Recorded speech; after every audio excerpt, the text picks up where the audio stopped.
All right, hey everybody. Back here doing activity 5.4. It's called Solving Systems of Quadratic Equations.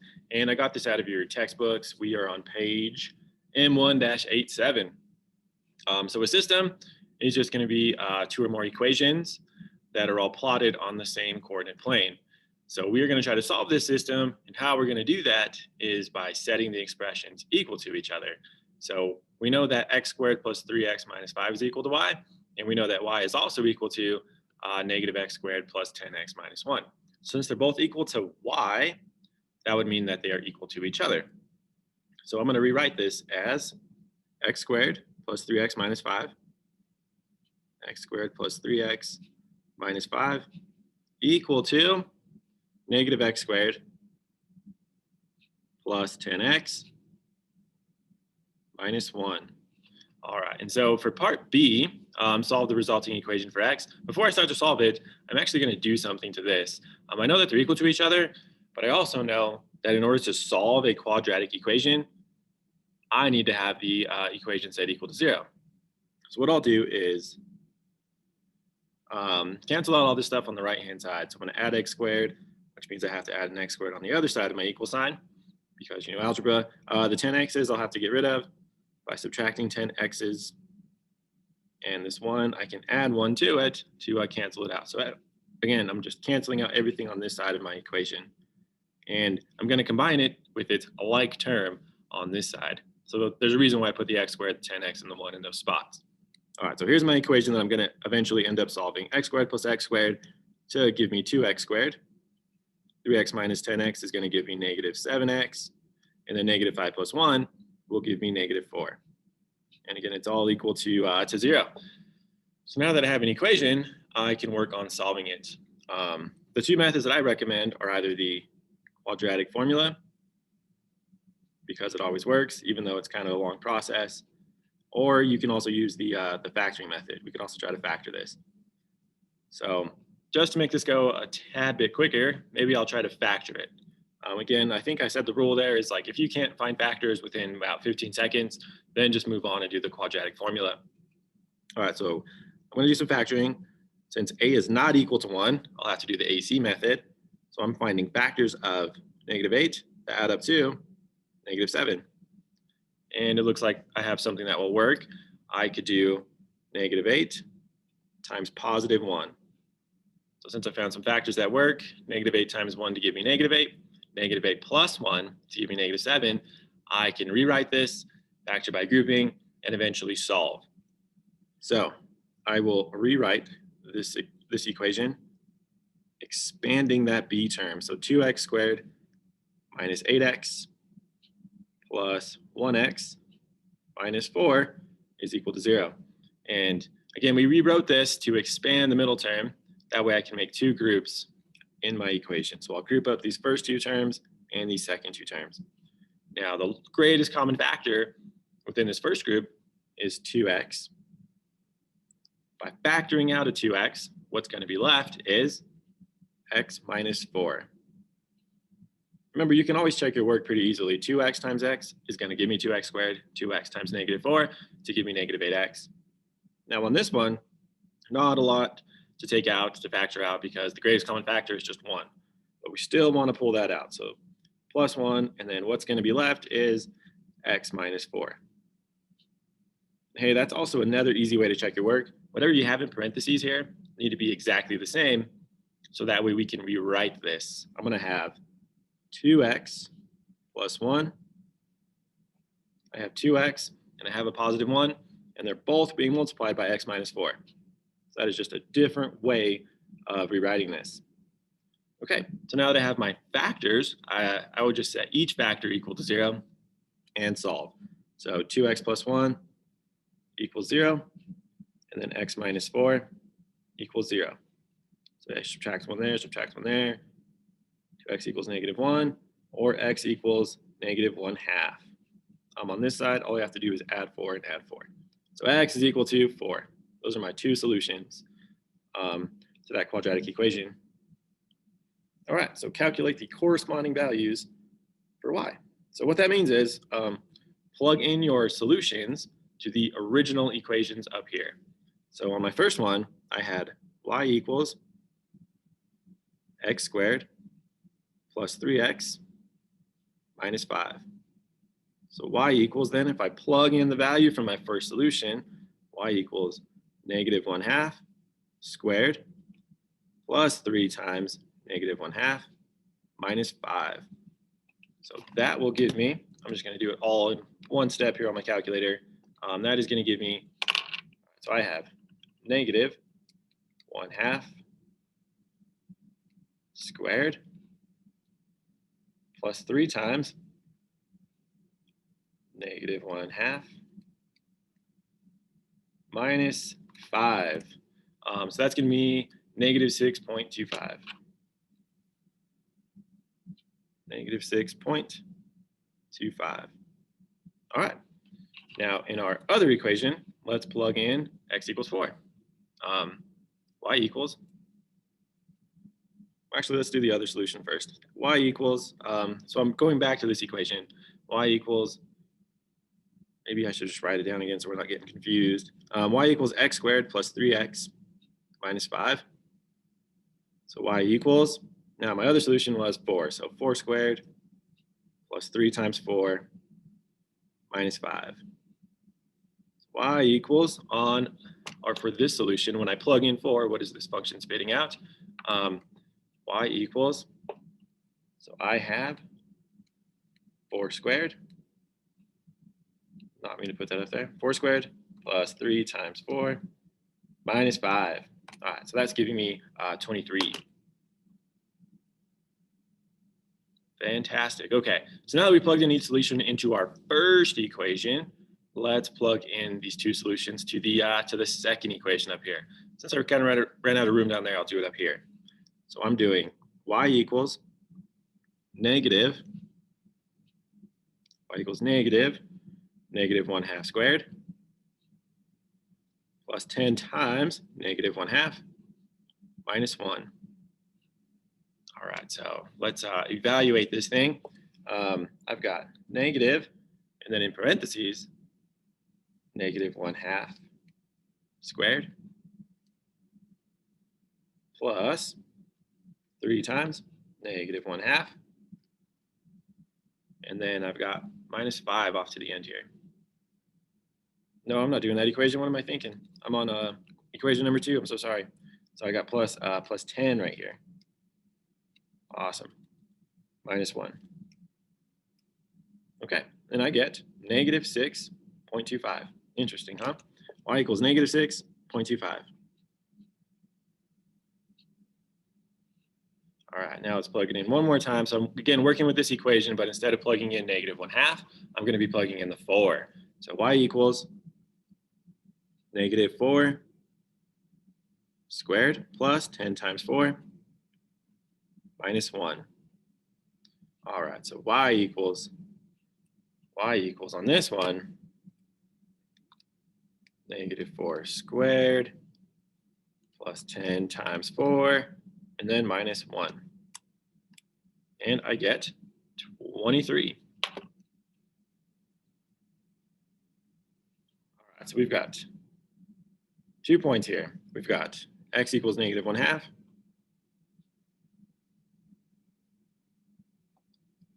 And x equals 4. All right, so for what is the solution to our system of equations, I actually want to show you these two equations when they're graphed. I think it'll be a lot easier way to show you where the solution is actually at. So on the next page, graph each equation of the system and calculate the points of intersection. So to make this just kind of easier to see, let me go to Desmos real quick and type in these two equations. So it's going to be the easiest way to kind of visualize what's going on here. So our first equation was x squared plus 3x minus 5. Now our second equation was negative x squared plus 10x minus 1. Awesome. So if I zoom out a little bit, here's what our two graphs look like. So we got the first equation here in red, and the second equation here in blue. So you might be thinking, when we go back to this, when we go back to the graph, I go back to my graph, like, where's that? It's right here. Okay, so these two solutions, right?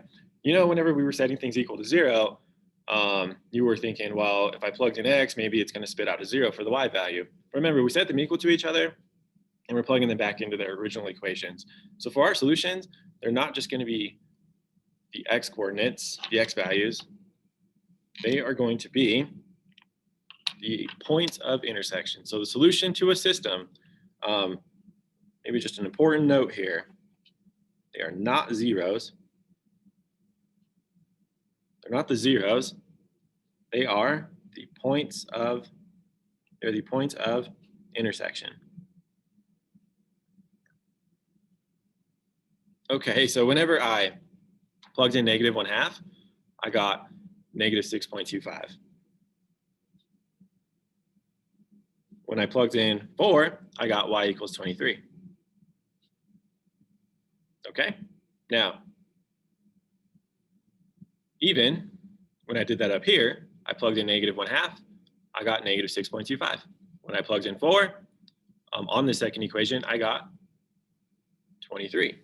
So our points of intersection are going to be, these are the actual solutions to the system, -1/2, -6.25. That's the first point of intersection right there. And then our second point of intersection is at 4, 23.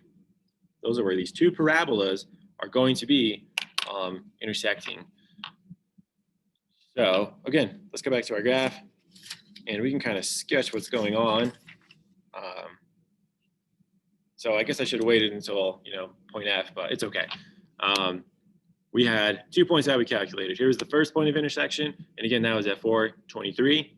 And then our second point of intersection was way down here, -0.5, -1/2, comma, -6.25. So hey, that is absolutely how you solve a system. So let's just sketch this real quick.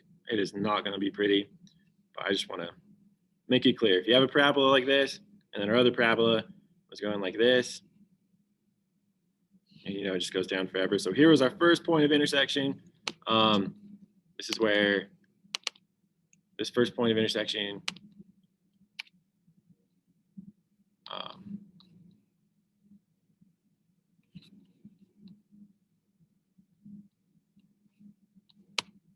first point of intersection is way up here, and gosh, the other one was way down here. The coordinates of this, -0.5, comma, -6.25. And then up here again, it was 4, 23. So what do you notice about solutions you calculated algebraically and graphically? Well, they were equivalent. They are equivalent.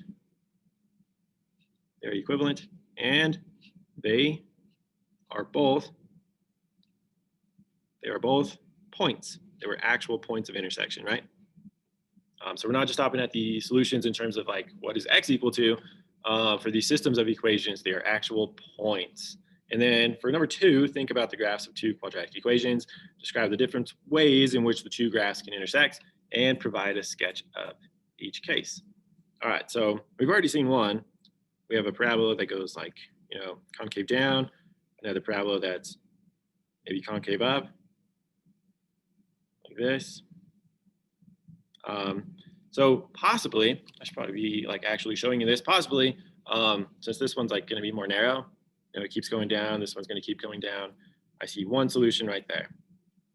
So that's one way that they can intersect. They actually go through each other. Something else that might happen is they could go like this, maybe. Got something that's concave down, and then something like this, where it's coming down, it's coming down, it's coming down, it just kind of bounces off of the other parabola. That's another way that they can intersect. So they intersect here, and that would be a solution, but they just kind of bounce off each other. They never actually go through, they never cross. But they still intersect, they're just not really passing through each other. Another way that they could intersect is well, they're not actually intersecting in this case, but I'll show you anyways. We could have a parabola concave up over here, and then another parabola way down here. So in this instance, they are never intersecting. And so just for what it's worth, and we're going to talk about this a lot next week, there is no real solution there. There's no real solution. All right, fantastic. Hey, let's go to the next page and maybe just try a couple more of these. So number 3, part A, solve this system algebraically. So let's do that algebraically first. And this is, again, what you're going to be expected to do on your assignment. So we're going to set these things equal to each other. I can go 2x squared minus x minus 3 equals x squared plus 2x plus 1. I got each equation for my system and set them equal to each other. Now I need to set it equal to 0. I can just subtract all of this stuff and move it over here to this side. So I'm going to be doing negative x squared minus 2x and minus 1. These are all going to be canceling out. And that leaves me with x squared minus 3x minus 4. All right, so hey, since my a value is 1, I'm definitely going to want to try to factor this. It's going to be by far the easiest way to go about it. So to factor this one, I need to find factors of negative 4 that add up to negative 3, which would be negative 4 plus 1. So x minus 4 times x plus 1. That would mean my solutions are this equation, x equals 4 and x equals negative 1. So now comes the part where you plug this in to your equations up here. So let's just pick the first one. I've got y equals, so I'll have to do x squared plus 2 times x plus 1. So that's going to give me y equals 16 plus 8, that's 24, plus 1, that's 25. That'll be y equals 25. And then I'll plug in negative 1 to this equation. So y equals negative 1 squared plus 2 times negative 1 plus 1. So negative 1 squared is positive 1. And then I've got 1 plus 2 times negative 1, that's negative 2. So 1 minus 2 is negative 1, and then negative 1 plus 1 is 0. Feel free to do that on a calculator if you like. So when I plugged in 4, I got 25. So if I kind of made this axes here like this, and then like this, I know that my two parabolas will be intersecting at a point. That point is going to be 4, 25, somewhere like way up here. So there's our first solution. And then our second solution is at negative 1, 0. So it looks like they're going to intersect right around here. So hey, let's go to Desmos and just make sure that that is the case. So let me go back to that web page, and then our first function was x squared plus 2x plus 1. The second equation is 2x squared minus x minus 3. All right, so here's our two parabolas. Probably should have shown you that too when they're both concave up, but it's okay. Here's our first solution way up here, 425. And then our second solution, they also intersected down here at negative 1, 0. There we go. You can verify that those were correct. Now let's do the very last problem on our page, question 3B. And then this will be the end of our video.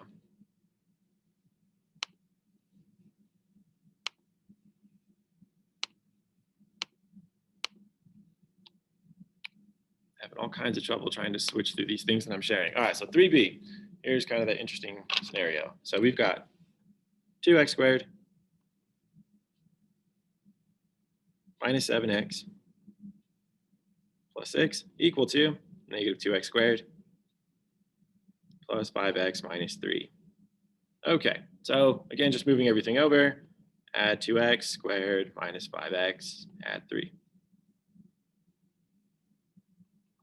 Add 2x squared, subtract 5x, and then I added 3. Okay, so I've got 4x squared minus 12x plus 9. So what I can do at this point, right, is try to factor it or do the quadratic formula. So if I try to factor this one, I'll be doing factors of 36 to add up to negative 12. Is there anything I can multiply to make 36 to add up to negative 12? And what that would be is negative 6. Negative 6 times negative 6 is positive 36. And then if I were to combine these, I would get negative 12. So I can rewrite my equation then as 4x squared minus 6x minus 6x plus 9. I'll have to factor by grouping because the a value is not equal to 1. And so, hey, the greatest common factor in my first group is 2x, which is going to leave me with 2x minus 3. Now, in this group, the greatest common factor is 3, but I also want to change the sign of this term right here. So I'm going to pull out a negative 3, which is going to leave me with 2x minus 3. And then since 2x and the negative 3 are being multiplied by 2x minus 3, I can rewrite this as 2x minus 3 times 2x minus 3. So hey, my factors are the exact same thing. Kind of crazy there. Since my factors are the same, I can really just think about doing this one time. 2x minus 3 equals 0. I can add 3 and add 3. 2x equals 3. And finally, x is equal to 3 over 2 or just 1.5. X equals 1.5. Now I'll have to plug that in to get the y coordinates of my point. So I'll just plug in 1.5 to one of my equations up here. So y equals 2 times 1.5. You just square it. Minus 7 times 1.5 plus 6. All right, so I'll just do this on a calculator. 2 times 1.5 squared minus 7 times 1.5 and then plus 6. All right, so when I plugged in my x value, I got 0 as the result. The y value is equal to 0. So remember, the 1.5 and the 0 are each part of the solution. So my actual point of intersection is going to be 1.5, 0. That is where they will intersect. So let me just sketch some axes on my graph that was provided. I definitely encourage you to make yours a little bit better, but I don't want to have you sit through a video where I'm trying to make this look nice. So I know that they're going to intersect at 1.5, so somewhere right around there. So I'll just graph these. We'll see what they look like, and that'll be the end of this video. All right, so back to Desmos. My first function was 2x squared minus 7x plus 6. And then my second function was negative 2x squared plus 5x minus 3. All right, so here are these two parabolas, and it's like I was saying, they just bounce off of each other. The two parabolas bounce off of each other, so they're still intersecting, and that is still a solution. It appears that we only got one solution, right? We only got one solution, and it kind of occurs twice. I'll explain more about this next week. Just know that they can intersect one time, but there's still two solutions. That is called a double root. Whenever we solve one quadratic. Anyways, I'm just kind of rambling at this point. So I'm going to end the video now. Thanks you guys for watching, and I'll see you in class. Bye-bye.